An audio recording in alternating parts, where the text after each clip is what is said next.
दोस्तों भारत, रूस, चीन एक छत के नीचे क्या आए। तीनों देशों ने मिलकर के पश्चिमी देशों के खिलाफ जाने का फैसला क्या किया और एक नई करेंसी लाने की बात क्या की। ये सभी पश्चिमी देश इतना ज़्यादा परेशान हो गए कि पुतिन के साथ ट्रंप की एक इम्पॉर्टेंट मीटिंग फिक्स हो गई और अब इस मीटिंग से कई रिपोर्ट सामने निकल के आ रही हैं, जिसमें साफ पता चल रहा है कि इसका कोई नतीजा नहीं निकल पाया, क्योंकि जो ट्रंप अभी तक रूस पर तमाम तरीके के प्रतिबंध लगा रहे थे, रूस के साथ संबंध रखने वाले भारत जैसे देशों पर तमाम प्रतिबंध लगा रहे थे, उनको ही इस बात की दिक्कत झेलनी पड़ रही है। और साफ शब्दों में कहा गया है ट्रंप की तरफ से कि उन्होंने खुद रूस के साथ अपने व्यापार को 20% तक बढ़ा दिया है। इसके अलावा ट्रंप की तरफ से पुतिन पर भी दबाव बनाने की कोशिश की गई, जिस तरीके से भारत पर दबाव बनाने की कोशिश की गई थी, फिर चाहे वो दो देशों के बीच चल रहा युद्ध हो या फिर तेल का व्यापार, किसी भी मामले में ना भारत झुका ना पुतिन झुके। और इस मीटिंग से साफ पता चल रहा है कि अब दुनिया किस डायरेक्शन में जा रही है। इससे ये भी पता चलेगा कि आने वाले समय में भारत और अमेरिका के रिश्ते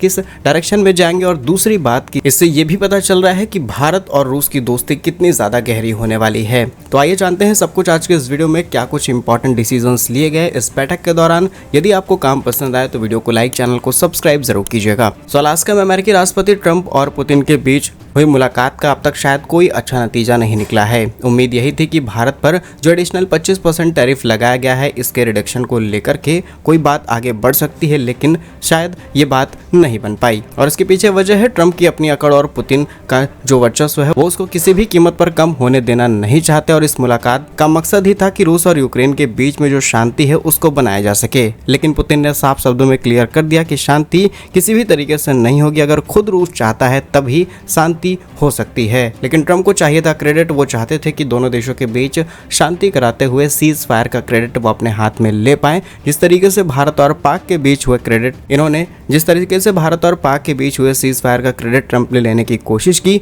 भारत ने उसे डिनाई किया। तब जाकर के भारत पर पहले 25% और फिर जब भारत ने ये तक कह दिया कि अमेरिका कुछ भी कर ले, हम रूस के साथ अपने तेल व्यापार को जारी रखेंगे, और इसीलिए भारत पर एडिशनल 25% टैरिफ लगाया गया। वहीं भारत भी इसी उम्मीद में था कि अगर ट्रंप पुतिन के बीच किसी भी तरीके का समझौता हो जाता है तो अमेरिका की ओर से भारत पर लगाया गया 25% एडिशनल टैरिफ में भारत को राहत मिल सकती है। फिलहाल भारत अभी भी इसी उम्मीद में है कि अमेरिका ने जो 25% एडिशनल टैरिफ लगाया है इसे शायद वापस लिया जा सकता है, क्योंकि इसे लागू करने की तारीख 27 अगस्त सेट की जा चुकी है। लेकिन बात सिर्फ इतनी सी नहीं है। अमेरिकी राष्ट्रपति डोनाल्ड ट्रंप ने रूस के साथ क्रूड ऑयल के व्यापार को लेकर के पेनल्टी लगाने की धमकी कई बार दी है, और शायद दोनों नेताओं के बीच में हुई इस बातचीत में इस चीज पर भी डिस्कशन किया गया हो। लेकिन जिस तरीके से रूस के राष्ट्रपति पुतिन ने सारी बातें दुनिया के सामने रखी हैं, इससे साफ पता चल चुका है कि अब वो व्यापार करने से पीछे नहीं हटेंगे। पुतिन ने साफ कहा कि यूक्रेन के संघर्ष के बावजूद ट्रंप सत्ता में आने के बाद दोनों देशों के बीच आज भी व्यापार चल रहा है और इसी तरीके से व्यापार चलता रहेगा।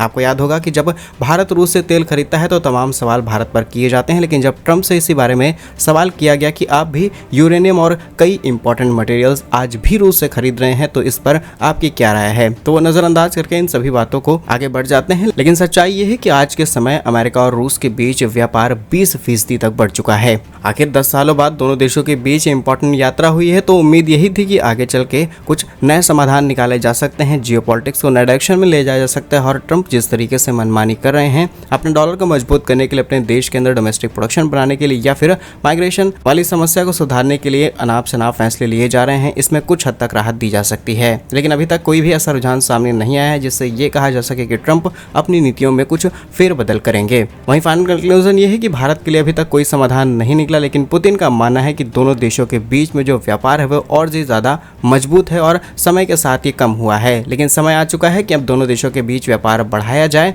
कहा गया कि energy, digital industry, hitech, space, इन सभी चीजों में संभावना है। आर्कटिक क्षेत्र में रूस साथ मिलकर के दोनों देशों को अलग अलग सेक्टर में काम करना चाहिए, और ये जो दूसरे देशों के बीच युद्ध सुलझाने का मामला है या फिर सीज फायर, इस चीज से अमेरिका को बचना चाहिए। यानी कि साफ शब्दों में पुतिन ने संदेश दे दिया है कि जब रूस चाहेगा तभी जाकर के दोनों देशों के बीच सीज फायर हो सकती है, नहीं तो जब तक पुतिन चाहेंगे तब तक ये युद्ध चलता रहेगा। बाकी जानकारी के लिए आपको बता दें कि आज दोनों देशों के बीच में जो व्यापार होता है उसमें प्लेटिनियम, बहुत सारे fertiliser, enrich uranium, pharmaceutical, medical equipments, petroleum, metals, aluminium, ये सारी चीज़ें आपस में ट्रेड की जाती हैं। बाकी क्या कुछ कहना है आप इन खबर पर? जिस तरीके से 3 देश यानी कि भारत, चीन, रूस एक साथ आए हैं, पश्चिमी देशों के खिलाफ जाने की कोशिश कर रहे हैं और पूरी तैयारी है। हमें इस चीज़ को रोकना नहीं चाहिए, नहीं तो अमेरिका पूरी तरीके से खुली छूट पाकर के ऐसे और कड़े फैसले ले सकता है जिससे सभी देशों को या फिर कहें पूरी दुनिया का बैलेंस बिगड़ जाएगा। अपनी राय कमेंट्स में ज़रूर लिखें। पूरा वीडियो देखने के लिए धन्यवाद। जय हिंद।